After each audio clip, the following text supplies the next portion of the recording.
नमस्कार। महाराष्ट्र के नागपुर में इतनी बड़ी हिंसा कैसे हो गई? इस दंगे की क्या है असली वजह और अब वहां के हालात क्या हैं? इन सभी सवालों के जवाब जानना चाहते हैं तो अंत तक बने रहें हमारे साथ। दोस्तों, औरंगजेब कब्र विवाद के चलते सोमवार को महाराष्ट्र में हिंदू संगठनों ने प्रदेश भर में प्रदर्शन किया। इस दौरान नागपुर में वीएचपी यानी विश्व हिंदू परिषद ने औरंगजेब का पुतला फूंका। इसमें कथित रूप से आपत्तिजनक सामग्री का इस्तेमाल किया गया। इसका वीडियो भी वायरल हो गया। सोमवार रात 8:30 बजे नागपुर के महाल इलाके में हिंसा भड़क गई। इसके बाद पथराव और तोड़फोड़ शुरू हो गई। उपद्रवियों ने घरों पर पथराव किया और सड़क किनारे खड़ी गाड़ी में आग लगा दी। पुलिस पर भी हमला किया गया। वहां के डीसीपी निकेतन कदम कुल्हाड़ी के हमले से घायल हो गए हैं। स्थिति नियंत्रित करने के लिए आंसू गैस के गोले छोड़े गए और 55 से ज्यादा लोगों को हिरासत में ले लिया गया है। पुलिस कमिश्नर रविंद्र सिंघल ने बताया कि शहर में बीएनएस की धारा 163, जो कि आईपीसी की धारा 144 की तरह होती है, लागू कर दी गई है। वहीं मीडिया रिपोर्ट्स के मुताबिक शांति व्यवस्था बहाल करने के लिए पुलिस की 20 टीमें बनाई गई हैं। उधर सीएम देवेंद्र फडणवीस ने देर रात प्रदेश भाजपा अध्यक्ष और कैबिनेट मंत्री चंद्रशेखर बावनकुले के साथ बैठक की। इसके बाद बावनकुले नागपुर के लिए रवाना हो गए। सीएम ने उन्हें घटना पर रिपोर्ट सौंपने को कहा है। बावनकुले नागपुर के संरक्षक मंत्री हैं। वहीं मुख्यमंत्री देवेंद्र फडणवीस नागपुर दक्षिण पश्चिम सीट से विधायक हैं। वहीं छत्रपति संभाजी नगर में औरंगजेब की कब्र पर सुरक्षा बढ़ा दी गई है। एसपी ने बताया कि जिले में एसआरपीएफ की एक कंपनी और 2 प्लाटून तैनात किए गए हैं। चश्मदीदों ने बताया कि उपद्रवियों ने अपने चेहरे ढक रखे थे। उनके हाथ में तलवार, डंडे और बोतलें थीं। अचानक से सभी ने हंगामा शुरू कर दिया। घरों पर पत्थर फेंकना शुरू कर दिया। दुकानों में तोड़फोड़ की। इसके बाद गाड़ियों के शीशे तोड़ने लगे और उसमें आग लगा दी। हिंसा के बाद शहर के गणेश पेठ, लकड़गंज, पचपावली, शांतिनगर, सक्करदरा, नंदनवन, इमामबाड़ा, यशोधरा नगर और कपिल नगर में कर्फ्यू लगाया गया है। इसके अलावा मुंबई में भी पुलिस सुरक्षा बढ़ा दी गई है।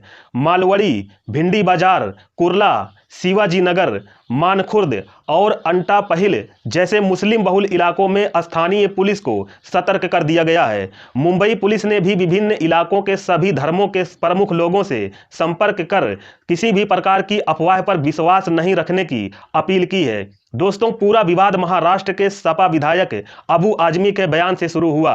उन्होंने 3 मार्च को कहा था, हमें गलत इतिहास दिखाया जा रहा है। औरंगजेब ने कई मंदिर बनवाए हैं। मैं उसे क्रूर शासक नहीं मानता। अगर कोई कहता है कि यह लड़ाई हिंदू मुसलमान को लेकर थी तो मैं उस पर विश्वास नहीं करता। आरोप लगे हैं कि अबू आजमी ने शिवाजी महाराज और संभाजी महाराज पर अपमानजनक टिप्पणी की। विवाद बढ़ने पर आजमी ने 4 मार्च को अपना बयान वापस ले लिया था। उन्होंने कहा, मेरे शब्दों को तोड़ मरोड़ कर दिखाया गया है। फिर भी मेरी बात से कोई आहत हुआ है तो मैं अपना स्टेटमेंट वापस लेता हूं। महाराष्ट्र विधानसभा का बजट सत्र चल रहा है। अबू आजमी के बयान के बाद उन्हें पूरे सत्र के लिए सस्पेंड कर दिया गया है। मुख्यमंत्री देवेंद्र फडणवीस ने विधानसभा के अंदर उनके बयान की निंदा की है। डिप्टी सीएम एकनाथ शिंदे ने कहा कि आजमी पर देशद्रोह का मुकदमा चलना चाहिए।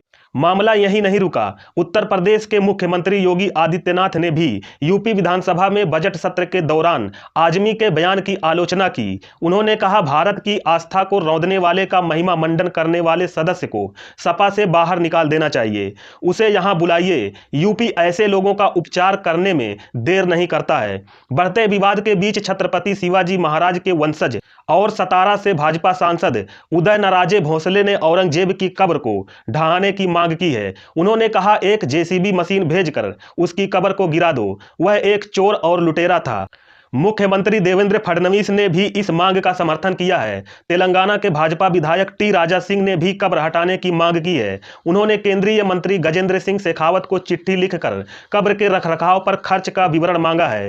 राजा ने कहा, हमारी संस्कृति का दमन करने वाले की कब्र पर करदाताओं का 1 भी रुपया खर्च नहीं किया जाना चाहिए। उधर शिवसेना उद्धव गुट के नेता संजय राउत ने कब्र विवाद को लेकर भाजपा नेताओं पर निशाना साधा है। उन्होंने कहा, औरंगजेब की कब्र मराठाओं के शौर्य का एक स्मारक है।